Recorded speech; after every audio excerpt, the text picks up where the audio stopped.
Hello friends, welcome to Devi food court. Idli, dosa ఈ విధంగా ఏ టిఫిన్లో కన్నా పల్లీ చట్నీని సింపుల్గా టేస్టీగా ఎలా తయారు చేసుకోవచ్చో చూద్దాం. స్టవ్ ఆన్ చేసి కడాయి పెట్టుకుని అందులోకి 1 కప్పు పల్లీల్ని వేసుకుని లో ఫ్లేమ్లో దోరగా ఫ్రై చేసుకోవాలి. ఈ విధంగా పల్లీల్ని ఫ్రై చేసుకున్నాక ఇప్పుడు ఇందులోకి 1 టేబుల్ స్పూన్ ఆయిల్ని వేసుకుని ఇప్పుడు ఇందులోకి 2 పచ్చిమిర్చిని ముక్కల కింద కట్ చేసి వేసుకోండి. 1 టీ స్పూన్ జీలకర్ర, కొద్దిగా కరివేపాకుని వేసుకుని మీడియం ఫ్లేమ్లో 1 నిమిషం ఫ్రై చేసుకోవాలి. ఈ విధంగా ఫ్రై చేసుకున్నాక ఇప్పుడు 4 వెల్లుల్లి రేకల్ని వేసుకుని మొత్తం అంతా ఒకసారి ఫ్రై చేసుకుని స్టవ్ ఆఫ్ చేసుకోండి.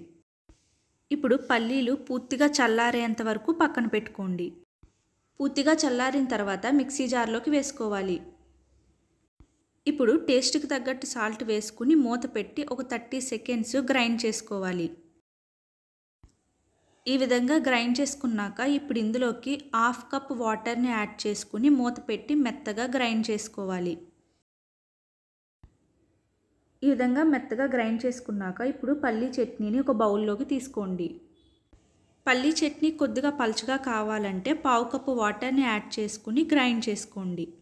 మనం ముందుగా ఫ్రై చేసుకున్న ప్యాన్లోకి 1 టీ స్పూన్ ఆయిల్ని వేసుకుని పోపుని వేసుకోవాలి.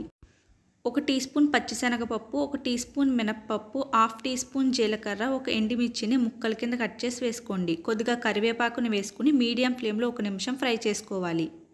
ఈ విధంగా ఫ్రై చేసుకున్నాక ఇప్పుడు స్టవ్ ఆఫ్ చేసుకుని పోపుని చట్నీలోకి యాడ్ చేసుకుని మొత్తం అంతా ఒకసారి బాగా కలుపుకోవాలి. సింపుల్గా టేస్టీగా పల్లీ చట్నీని మీరు కూడా ఇంట్లో ఒకసారి ట్రై చేయండి. మీకు కానీ వీడియో నచ్చినట్లయితే ఛానల్ని సబ్స్క్రైబ్ చేసుకోండి, లైక్ చేసి షేర్ చేయండి. Thanks for watching.